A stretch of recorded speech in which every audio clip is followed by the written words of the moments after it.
It is getting late, and Mr. Tembo, living outside Lundazi in the eastern province of Zambia, is having a bit of rest.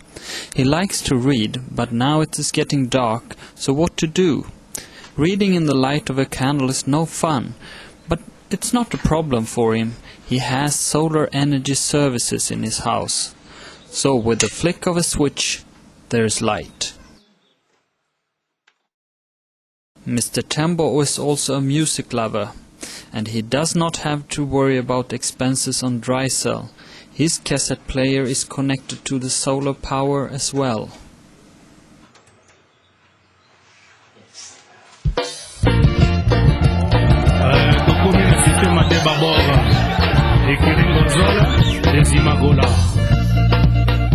L'homme est petit, Dieu est grand, tout le monde le sait.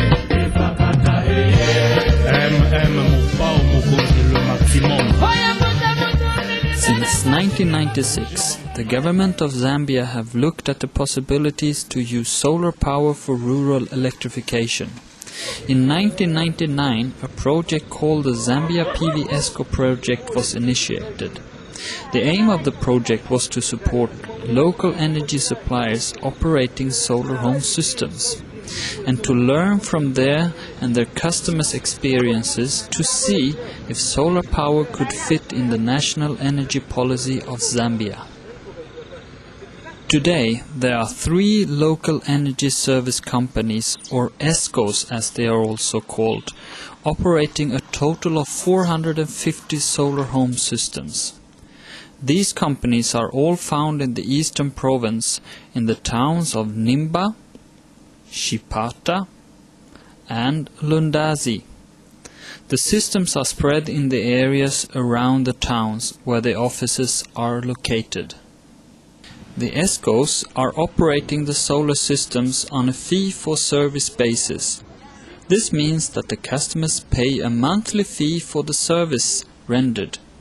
The ESCO provides maintenance and service of the system, and in the case it starts malfunctioning, the company will come and do repairs. So what type of services can the solar home system deliver?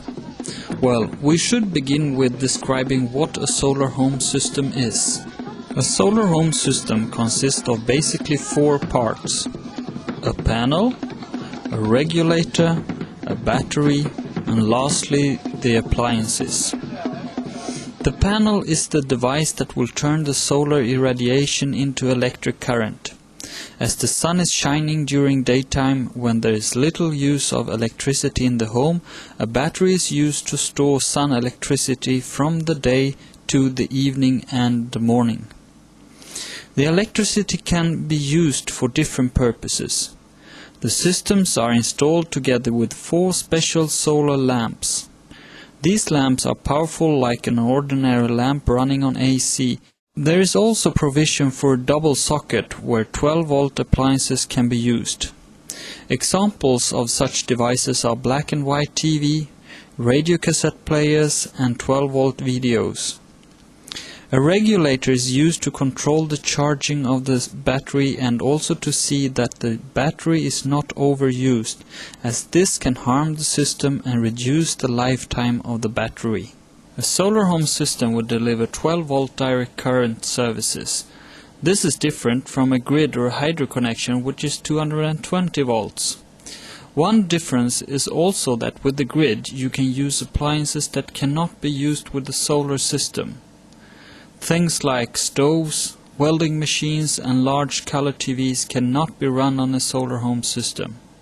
On the other hand, with the solar home system, you will be able to enjoy a very good light, music and TV in areas where there is no hydro. And you will not have to spend a lot of money on fuel for a generator. Another advantage of solar compared to grid electricity is that power cuts should not happen if the system is used properly. Children are enjoying and benefiting from solar energy services in many ways. Of course, they enjoy listening to the radio and to music, but it should not be forgotten that they are now able to study in the improved light from a solar lamp, instead of in the light from an oil lamp or a candle. Most customers argue that the improved light is the most appreciated service. This is followed by the possibility to use TV and radio cassette players without having to think of the cost for dry cell batteries. To start paying a fee for electric services means changing from putting money on candles and dry cell batteries to paying the monthly bill. For most customers, this has resulted in a slight increase in monthly expenditures, but at the same time a large improvement of the living standard. Most of the customers, for example, were not able to watch TV as transporting car batteries were too distant. Nor could they listen to music as much as they wanted, as battery cost would become too expensive. All the ESCOs are licensed by the Energy Regulation Board of Zambia to do business with energy services. These companies are also licensed to do installation and sell solar electric equipment over the desk. An ESCO is an independent commercial business operation, and they rely on satisfied customers. The systems are the property of the ESCO, which however was granted a loan from the government in order to be able to purchase the systems. The ownership issue is important. It is a guarantee that the systems are taken good care of and that faulty systems are repaired as soon as possible, as only running systems are getting an income for the company. Each ESCO have specially trained technicians that will be able to make repairs to the systems. Every month, these technicians go to visit every installation in order to do monthly inspections and maintenance. The panels are cleaned from dust so that the inside of the solar panels is not shaded from the sun. They also inspect that there is no shading in front or around the panel that will hide it from sunbeams. In addition to cleaning the panel, they also make a visual inspections of the cables, lamps and switches, and they ask the customer if they have experienced any problems since last. Finally, they examine and test the battery to see the state of charge. The battery is the most vulnerable part of the system. It can work for many years without problems, but if it's not maintained and used properly, the life can be reduced significantly. In order to have it work as long as possible, the ESCO keep it inside a locked box together with a regulator. It is not allowed for the customers to connect any appliances to the battery directly. It should always be done on the sockets.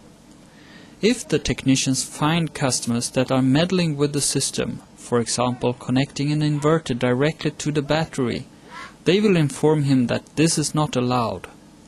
If it continues, the ESCO might withdraw the system from the house.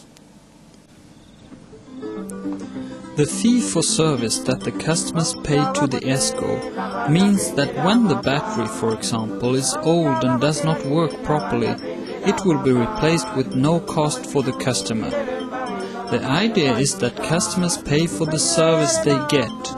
That means light and 12-volt DC current, and the ESCO see to that the service is safe and working faultless.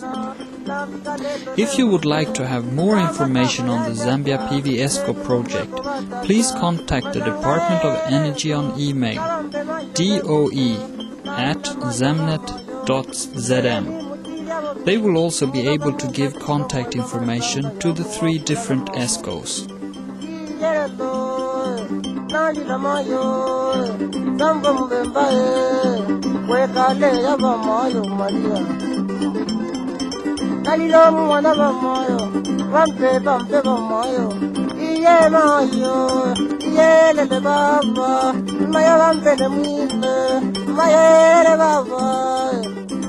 Mama.